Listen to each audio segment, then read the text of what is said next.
us accurate numbers about how many people they've killed. Well, on that but point, it looks Mr. like President, it could be a pretty substantial number, and that's going to be a lot of problems for them.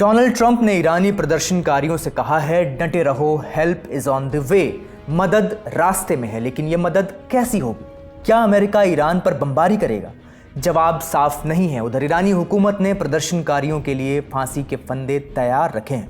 खबरें आ रही हैं कि मरने वालों की संख्या हजारों में पहुंच गई है। मुर्दा घरों से खौफनाक तस्वीरें आ रही हैं। अमेरिका ने अपने नागरिकों को फौरन ईरान छोड़ने का फरमान सुना दिया है। खबर यह भी है कि अमेरिका ने कतर में मौजूद अपने एयरबेस से कुछ कर्मचारियों को निकलने की सलाह दी है। तो सवाल है कि आगे क्या होगा? नमस्ते, मेरा नाम है अंकुर और आप देख रहे हैं ललन टॉप का अंतर्राष्ट्रीय प्रसंगों से जुड़ा रोजाना का कार्यक्रम दुनियादारी।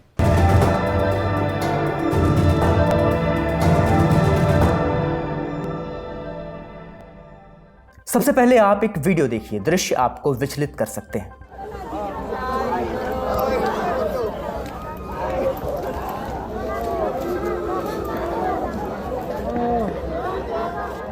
रोते बिलखते लोगों की आवाज़ है। फर्श पर शवों की कतारें बिछी हैं। परिजन बदहवासी में इधर उधर भाग रहे हैं। बॉडी बैग्स हटाकर चेहरे देख रहे हैं, इस उम्मीद और डर के साथ कि कहीं ये चेहरा किसी अपने का तो नहीं।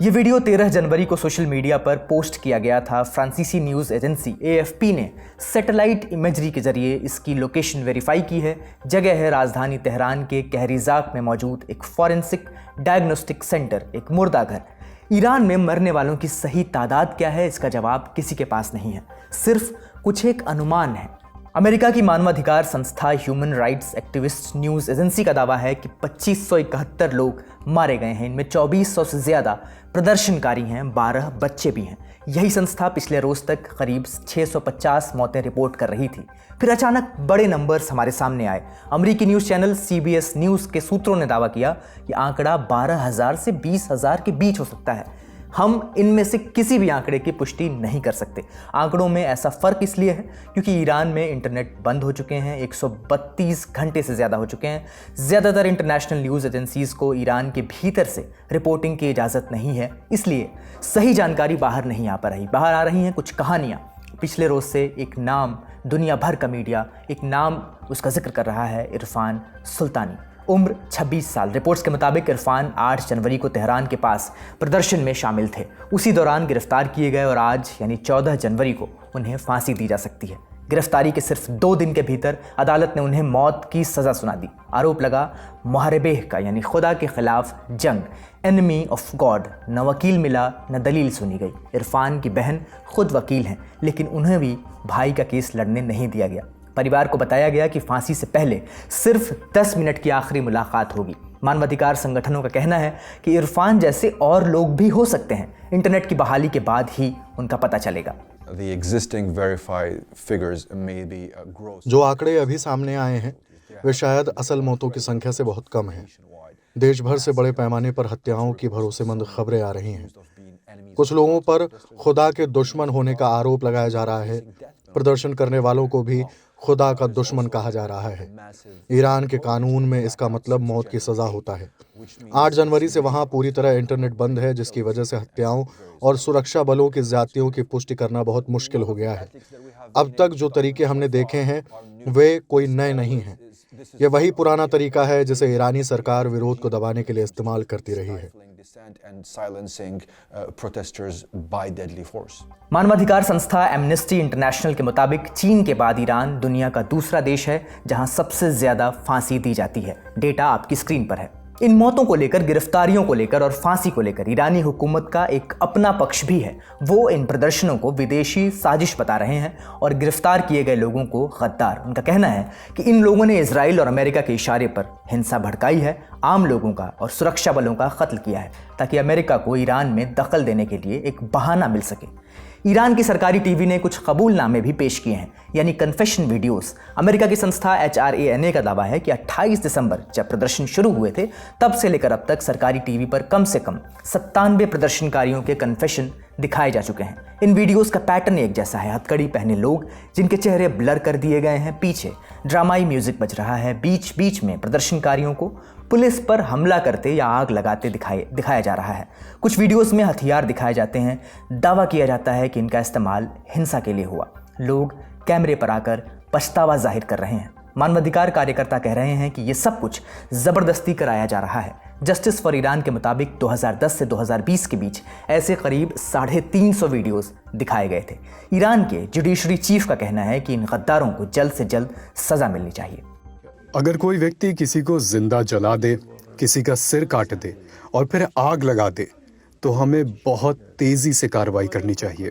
माफ कीजिएगा, लेकिन अगर कार्रवाई में देर हो जाए तो हो सकता है कि जो कदम हम आज उठा सकते हैं वही 2 महीने बाद उठाना पड़े और तब उसका वही असर नहीं रहेगा। खून खराबे का असर जमीन पर भी दिखने लगा है। BBC पर्शियन को चश्मदीदों ने बताया कि डर का माहौल है, लोग अब सड़कों पर निकलने से कतरा रहे हैं। अगर कुछ दिन और ऐसा ही चला तो हो सकता है ईरानी हुकूमत इस बगावत को पूरी तरह कुचल दे और सब शांत हो जाए। लेकिन 10,000 किलोमीटर दूर बैठे डोनाल्ड ट्रंप ऐसा नहीं होने देना चाहते। 13 जनवरी की सुबह उन्होंने ट्रुथ सोशल पर पोस्ट लिखा, ईरानी प्रदर्शनकारियों से कहा कि डटे रहो, अपने संस्थानों पर कब्जा कर लो, मारने वालों के नाम याद रखो, उन्हें बड़ी कीमत चुकानी होगी। आखिर में उन्होंने लिखा, help is on the way, मदद रास्ते में है। मीगा यानी make Iran great again, help is on the way, इसका मतलब क्या है? यही सवाल अमेरिकी न्यूज़ चैनल CBS न्यूज़ के एंकर टोनी डोकोपिल ने ट्रंप से पूछा। ट्रंप ने जवाब में क्या कहा, सुनिए। मदद बहुत तरीकों से आ रही है, इसमें हमारी तरफ से आर्थिक मदद भी शामिल है, लेकिन हम ईरान की ज्यादा मदद नहीं करने वाले हैं। हमने ईरान की परमाणु क्षमता को लगभग खत्म कर दिया है। अब असल में वहां क्या हुआ है, इस पर कोई हमें सही आंकड़े नहीं दे पा रहा है कि उन्होंने कितने लोगों को मारा है, लेकिन ऐसा लग रहा है कि संख्या काफी बड़ी हो सकती है। ये उनके लिए बहुत बड़ी मुश्किलें खड़ी करने वाली है। इसी इंटरव्यू में फांसी की भी बात आई। इस पर ट्रंप ने क्या कहा, वो भी सुनिए। मुझे फांसी दिए जाने की कोई जानकारी नहीं मिली है। अगर वे लोगों को फांसी देते हैं तो आप कुछ ऐसा देखेंगे कि मुझे नहीं पता आप कहां से हैं, आपकी सोच क्या है, लेकिन हो सकता है आप बहुत खुश भी हो जाएं।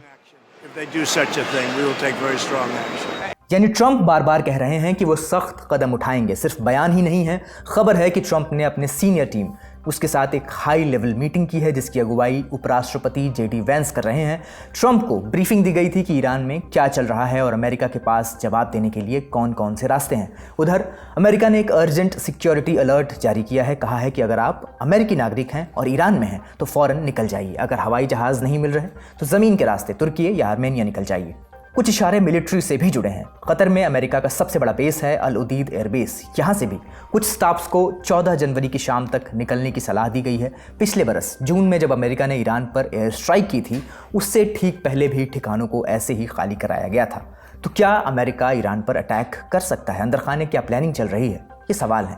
लेकिन एक सवाल इससे इतर है और इससे बड़ा है। अगर डर की वजह से या दमन की वजह से प्रदर्शन शांत हो गए तो क्या होगा? क्या तब भी अमेरिका कोई कदम उठाएगा या फिर हाथ पर हाथ धरा बैठ जाएगा? उधर ईरान लगभग मानकर चल रहा है कि अमेरिका फेल हो जाएगा। संयुक्त राष्ट्र यानी UN में ईरान के मिशन ने सोशल मीडिया प्लेटफॉर्म X पर एक पोस्ट किया है। लिखा है, अमेरिका के सारे सपने और नीतियां सिर्फ एक मकसद पर टिकी हैं, रिजीम चेंज यानी सत्ता परिवर्तन। लेकिन यह पैंतरा पहले भी फेल हुआ है और यकीन मानिए इस बार भी फेल होगा, ऐसा उनका कहना है। तो अब आगे क्या होगा, जानकारों से सुनते हैं। अमेरिका जो है वो अब ये निर्धारित कर चुका है कि उसे कुछ ना कुछ एक मैसेज तो देना ही है, और कोई सैन्य अभियान करके या कोई मिलिट्री एक्सरसाइज वहां पे हो, तो ऐसा लगता है कि जो प्रोटेस्ट है फिलहाल रुकते हुए नहीं दिख रहे। हालांकि एक दिन पहले प्रेसिडेंट ट्रंप ने बात जरूर कही थी कि वो ईरान के साथ बात करना चाहते हैं, उनके डेलीगेशन से बैक चैनल टॉक्स चल रही है।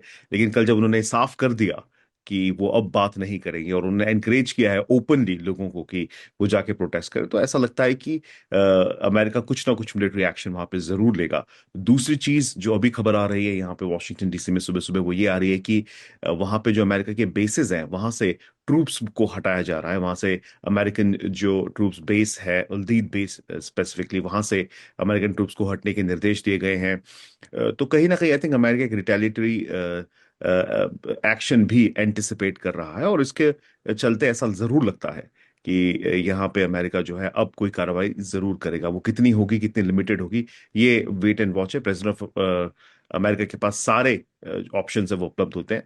तो अगर प्रोटेस्ट थम भी जाते हैं या थमने का नाम लेने की कोशिश भी करते हैं, मुझे नहीं लगता कि यहाँ पे अब अमेरिका, आई थिंक थोड़ा मॉडरेशन हो सकता है, कम या ज्यादा, लेकिन अमेरिका जरूर, अब जब प्रेसिडेंट ट्रम्प खुद कह चुके हैं, 3-4 बार कह चुके हैं कि हेल्प इज ऑन इट्स वे, तो वो जरूर कुछ ना कुछ वहां पे करेंगे।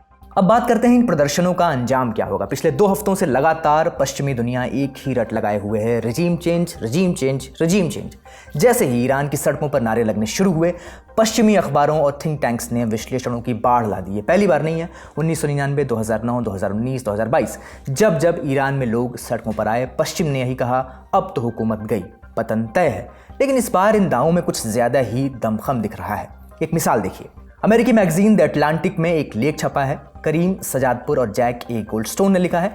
हेडलाइन सवाल पूछती है, is the Iranian regime about to collapse, यानी क्या ईरानी हुकूमत गिरने वाली है। लेखक ने क्रांति की सफलता के लिए, वो इसे क्रांति कह रहे हैं, और उनका कहना है कि इसकी सफलता के लिए 5 शर्तें, 5 कंडीशंस हैं।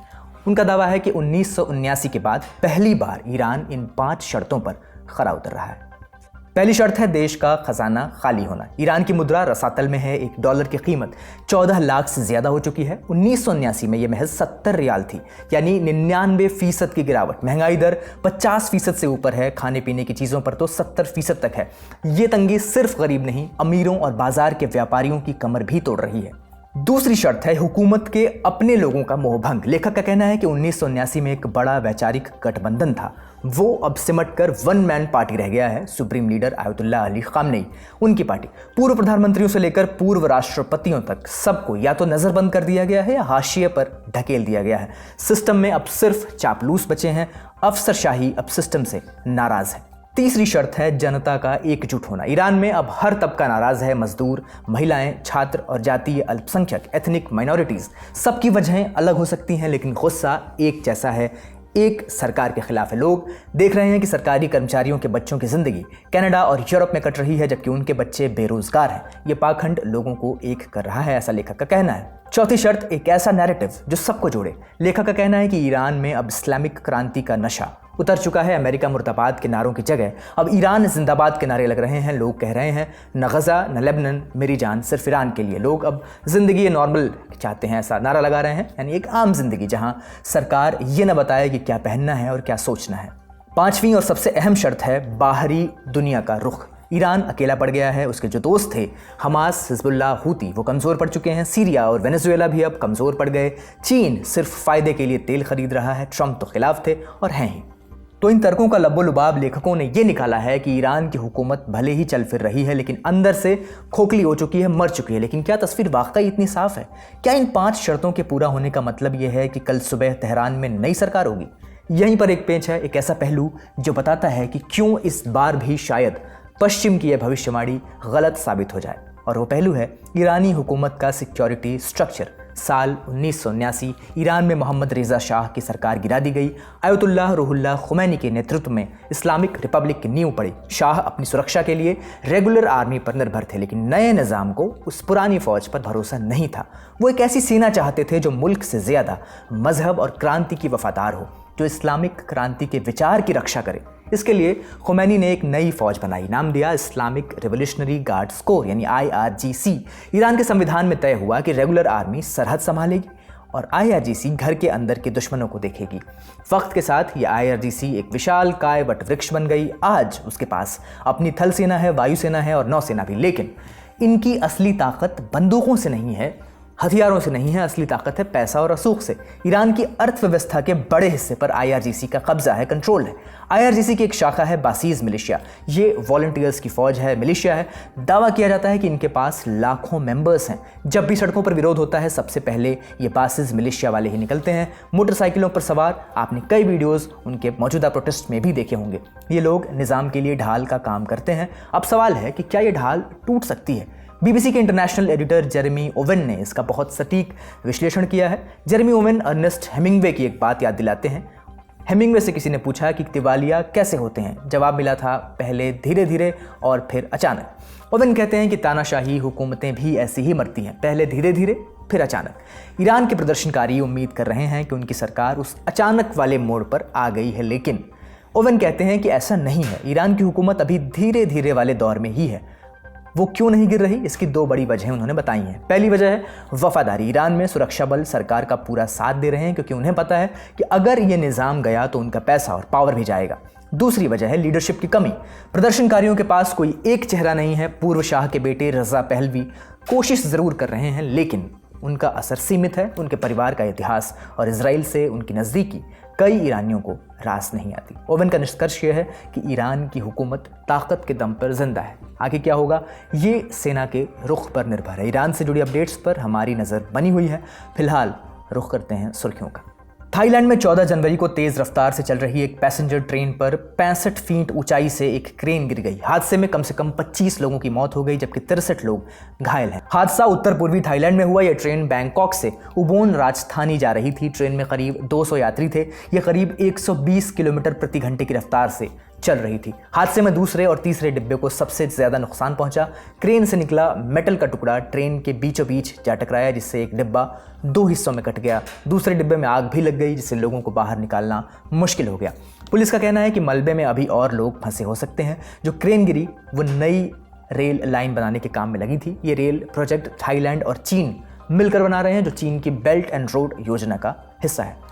दूसरी सुर्खी, ट्रंप की डिप्लोमेसी के सबसे बड़े हथियार और उनके पसंदीदा शब्द टैरिफ का मुस्तकबिल आज तय होने वाला है। अमेरिकी सुप्रीम कोर्ट आज ट्रंप के टैरिफ लगाने के अधिकार पर फैसला सुना सकता है। 12 जनवरी को ट्रंप ने कहा था कि अगर कोर्ट ने उनके टैरिफ लगाने के अधिकार को सीमित किया तो अमेरिका को इससे मिले अरबों डॉलर लौटाने पड़ सकते हैं। उन्होंने दावा किया कि इन टैरिफ्स को अमेरिका को 600 अरब डॉलर से ज़्यादा राजस्व मिला है और ये राष्ट्रीय सुरक्षा को मजबूत करते हैं। दरअसल अमेरिकी सुप्रीम कोर्ट ट्रंप के अप्रैल 2025 के ग्लोबल टैरिफ से जुड़े मामले पर फैसला सुनाने वाला है। इसमें यह देखा जाएगा कि क्या राष्ट्रपति को international emergency economic powers act IEEPA के तहत इतने बड़े टैरिफ लगाने का अधिकार है या नहीं। यह कानून 1977 में नेशनल इमरजेंसी हालात के लिए बनाया गया था। ये कुछ कंडीशंस में नेशनल इमरजेंसी के दौरान राष्ट्रपति को अंतर्राष्ट्रीय लेन देन पर रोक लगाने या कंट्रोल का अधिकार देता है। ट्रंप ने 1977 के IEEPA कानून का हवाला देकर अमेरिका के व्यापार घाटे को नेशनल इमरजेंसी घोषित किया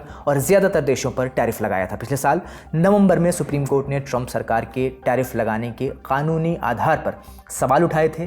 जजों ने पूछा था कि क्या राष्ट्रपति को इस तरह के ग्लोबल टैरिफ लगाने का अधिकार है। ट्रंप ने पिछले साल अप्रैल में इन टैरिफ के ऐलान किए थे। इसके खिलाफ अमेरिका के कई छोटे कारोबारी और 12 राज्यों ने मुकदमा दायर किया। उनका कहना है कि राष्ट्रपति ने अपनी सीमा से बाहर जाकर आयात होने वाले सामान पर नए टैरिफ लगाए। अगर सुप्रीम कोर्ट का फैसला ट्रंप के खिलाफ आता है तो ये टैरिफ हटाए जा सकते हैं। अमेरिका को कंपनियों को पैसा वापस करना पड़ सकता है। कई चीज़ें सस्ती हो सकती हैं। शेयर बाजार में तेज़ी आ सकती है। भारत, चीन और यूरोप के एक्सपोर्टर्स को फ़ायदा होगा। तीसरी सुर्खी, ट्रंप को किसी से मोहब्बत हुई, उसे अपने पास लाना चाहा, तमाम मिन्नतें की, बताया कि वो कितना ज़रूरी है, उसका पुराना रिश्ता तोड़ने की भी कोशिश की, लेकिन फेल हो गया। ये कोई इंसान नहीं बल्कि एक देश है, ग्रीनलैंड। ट्रंप के डराने धमकाने और हज़ारों कोशिशों के बाद भी ग्रीनलैंड ने ट्रंप का ऑफर ठुकरा दिया है। साफ मना कर दिया है कि वो अमेरिका का हिस्सा नहीं बनना चाहता, डेनमार्क के साथ ही रहना चाहता है। ग्रीनलैंड के प्रधानमंत्री जेम्स फ्रेडरिक नील्सन ने कोपेनहेगन में डेनमार्क के प्रधानमंत्री के साथ प्रेस कॉन्फ्रेंस की। कहा, अगर आज हमें अमेरिका और डेनमार्क में से चुनना पड़े तो हम डेनमार्क को ही चुनेंगे। हम उसी ग्रीनलैंड को चुनते हैं जो आज है, जो डेनमार्क का हिस्सा है। ये बयान ऐसे समय आया है जब ग्रीनलैंड और डेनमार्क के विदेश मंत्री अमेरिकी विदेश मंत्री मार्को रूबियो और उपराष्ट्रपति JD वैंस से मिलने वाले हैं। इस बैठक का मकसद ट्रंप शासन की धमकियों को शांत करना और रिश्ते सुधारना है। ट्रंप चाहते हैं कि अमेरिका किसी भी तरह, चाहे पैसे के जरिए या ताकत के इस्तेमाल से, ग्रीनलैंड पर कब्जा कर ले। जब उनसे नील्सन के बयान पर सवाल पूछा गया तो उन्होंने कहा कि इससे बड़ी समस्या खड़ी हो सकती है। ग्रीनलैंड की आबादी सिर्फ करीब 57,000 है। वहाँ लंबे समय से डेनमार्क से अलग होने पर बहस होती रही है, लेकिन सर्वे बताते हैं कि ज़्यादातर लोग अमेरिका में शामिल होने के खिलाफ हैं। पिछले साल हुए चुनाव में भी ज़्यादातर वोट उन पार्टीज़ को मिले जो धीरे धीरे आज़ादी के पक्ष में हैं, न कि अमेरिका में शामिल होने के। आज का दुनियादारी यहीं समाप्त होता है। अपना और अपनों का ख्याल रखिए। शुक्रिया। शुभ रात्रि।